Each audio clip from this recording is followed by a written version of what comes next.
Got a couple of tidbits in the comic book world. Amazing Spider-Man 53. Mm-hmm. It's official. Kindred is actually Harry Osborn. Oh yeah, I heard something about that. Yeah. Well, how boring is that? It ends up being Harry. Like, well, I mean, there was two ways they were going to do it. There was two theories. It was either going to be Harry, or it was going to be Peter Parker's soul from One More Day. Right. Which I think would have been really cool. That would have been cool. I thought it would have been crazy if it was the unborn daughter. That would have been crazy. Yes. That would have fucking floored me, and that would have wrecked Peter Parker. Just wrecked him. And I know it's like, why would I say that? But it's like it would have destroyed him, and then it would have been like, how does Peter Parker come back from that? And that's part of the story, right? Right. See, that's so much better to me. Well, I mean, it just kind of snowballed, because I was like, yeah, One More Day's soul of Peter Parker would be crazy. But what a gut punch it would be if it was his unborn daughter. Yeah. That he sacrificed to save his aunt. Oh, that'd be deep. That'd be really deep. I don't think Spencer has that in him. Yeah, but Spencer doesn't have much in him. And this story is 53 issues deep. Yeah, I know. And to reveal Kindred as finally just being Harry Osborn, like, come on, really? It wouldn't have been, that's not so bad. It's just we dragged this out for 52 issues, right? So that's a significantly long time. Now, I mean, obviously that's not like the 5 years that it would have been in normal comic book runs. Like, I remember 50 issues was about 5 years. Yeah. But still, that's a long time to thread this plot line and then to just be like, poof, it's Harry Osborn. Yeah. Yep. Everyone's like, oh. I know. It took forever to get this story out, but aren't we floored by this? It's Harry. And I'm not. Again. I'm not floored by this at all. I'm actually really disappointed. You're right, because it's Harry again, so I'm disappointed by that. Yeah. Especially because the design for Kindred was crazy cool. Just creepy as hell. But also, I thought the idea of it being the unborn daughter was cool, because you didn't really see much of a gender, really, with this costume. I think that would have been really cool. It would have been. But then again, I mean, that's why we're doing this. And Spencer's writing the big books. Although I hope that after he's done Spider-Man, after this run is done, he's done. Because... the runs with Bagley did the art on this one, and of course it's Bagley, so it's awesome. Yep.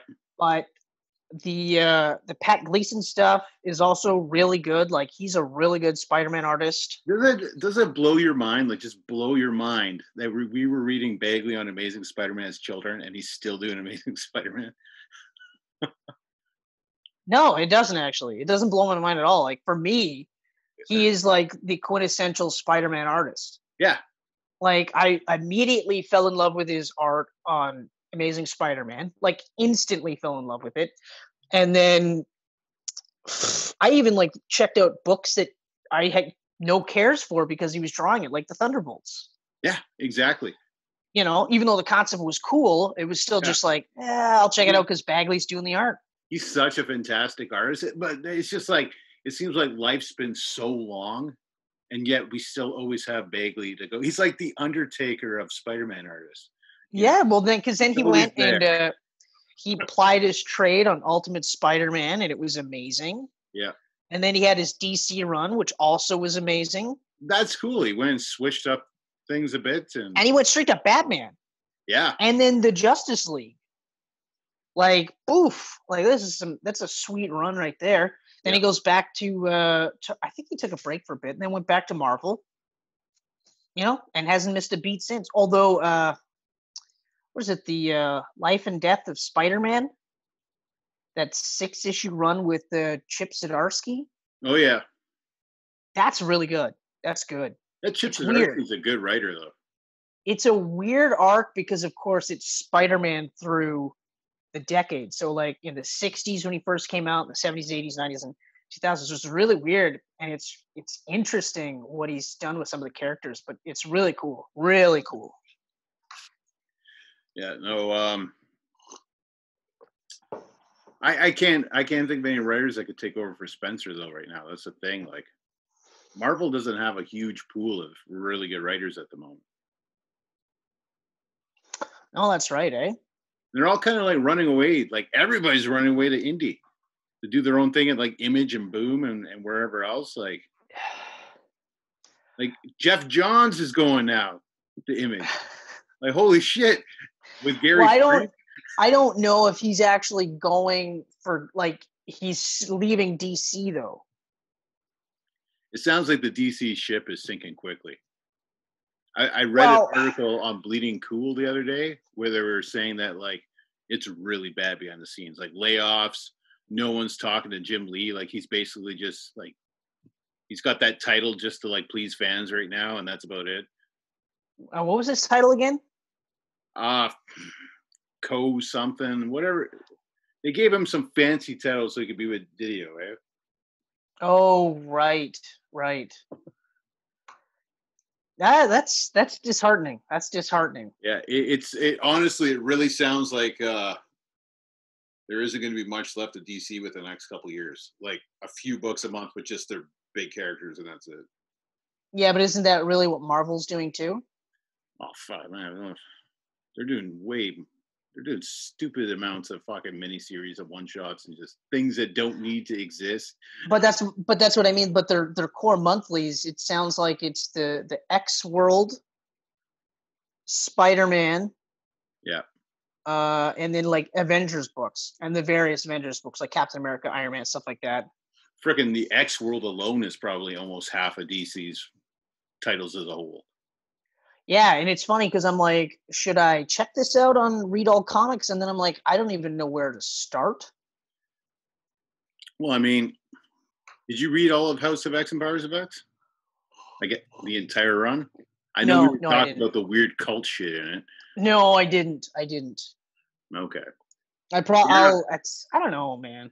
There's too much. There's too much. I've quit reading them all together because there's too much and they're too interconnected. So you basically need to read them all to get started. That's kind of where I was at, where I was like, yeah, like, I mean, I could read it, but that's like, then I'd have to like, well, read one issue, then another issue of X Swords of Dawn. And then it's like the Dawn Shields of X and all this other shit. It's like X or 10 or whatever Hickman says it is that month. Yeah, exactly. Like, I started picking up the new Wolverine title. I was so pumped to have an ongoing Wolverine again. And with Adam Kubert on art of all people. Oh, I know. Who is my Wolverine artist? But like by issue 5, they're crossing over with this 10 of Swords or X of Swords or whatever it is, and so now like the 2 issues of Wolverine, you got to read like 15 issues of all the X titles to get the story. Like, come on. I don't know. Like I almost feel like. I mean, how far are we from just doing straight digital comic books? I guess is my question. I don't think we're that far. Hard to say. But then again, yeah, you're right. It's hard to say. But like if let's say DC goes down to the core books, so what does that mean? Like, we'll still have 18 Batman titles, right? Yeah, well, it sounds like they're kind of just going to do the anthology thing. Like, you know, the Future State books coming out are like $8 US each, but they have 3 or 4 stories in them. I did not know that, but wow. Yeah. Okay. All right. Yeah, I was like, oh, wow, that new Bat book looks good. Oh, be $12 Canadian. Fuck that. Yeah, no thanks. No thanks. It's a trade paperback right there. I don't know. We'll see. We'll see how things go. Like, I mean, I'll hold out hope. I do think DC needs a shakeup. They definitely need a shakeup. Yeah. They need to cut loose. I think part of it is the toxic writers that they have there. I think that's part of it. Yeah, get rid of King. Like, well, I was going to say, like, you got Tom King, who's fostering almost like a fear, like a bit of fear, like, oh, don't say anything, don't do anything, because if Tom King hears about it, he's going to shit all over you and wreck your life. And you know, and Bendis is another one who wields way more power than he should. Yeah, I mean, especially now, that whole section, like anyone that's linked with Bendis is just. oh, they seem like they're terrible people, and it's weird to say because I was a big fan of Bendis for quite some time. I don't know if they're terrible people, but they're powerful people. Yeah, but I mean, it's very unfair to. But if this is how they act when they're in power, that doesn't say that they're good people. No. You know? I mean, who's really around with him now? Like, is Fraction and like I don't think Fraction's writing anything right now. Oh no! You know what? I might be overstepping because I don't think so either. And I don't think Brubaker's even writing anything right now. No, if Brubaker is, he's doing it on his own independent. Yeah, he was doing some of those like little crime books with Sean Phillips at Image there, but I don't think they're doing anything at the moment. I don't know. It's hard to say. Yeah, but I mean, I guess leaving Superman. He's leaving Superman now. So what's he got left? Legion of Superheroes. That's pretty much it, right? And for however long that run goes for, because Legion of Superheroes is typically a short run book. Yeah, I wouldn't be surprised if it's done after this Future State then. I'm almost certain. In fact, I think a lot of the books will be done after Future State, and then they'll just kind of look at. I think you might be right. They might just look at the core stuff and figure out what books still sell and go from there. Yeah. Yep. I don't know. I think. And then try to find teams on the books that aren't selling but should be selling. Like Superman books should be selling. So you get a team on there that has like a fucking great take on it and go from there. Yeah.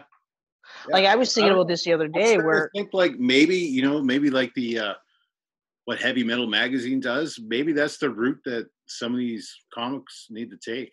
Like maybe every 2 months you get like this $12 issue of Superman with 5 or 6 new stories. Like, yeah, I mean, who knows, right? Who knows? Yeah, I mean, if print's going to continue, print's getting so expensive. Like this Dawn of Swords or X of Swords or whatever, it wasn't a big deal to read those kind of event books like Extinction Event or Extinction Agenda and the Cull Event or whatever it was called. Like all those X titles that crossed over, I could read them as a kid because they were only $1.25, $1.50, $2 each. Yeah, no kidding. You know, now we're talking like $4 or $5 a piece. Yeah, now when they're like $3.99 to $5.99 US each, and the comic store is charging me like $8 an issue Canadian, like, yeah, what the fuck? Nope. Who the hell's going to spend $8 a issue and read 15 issues? No, no. I cut my comics down like majorly a couple of days ago. Because I was just like, it's too much now. So, well, what were you reading?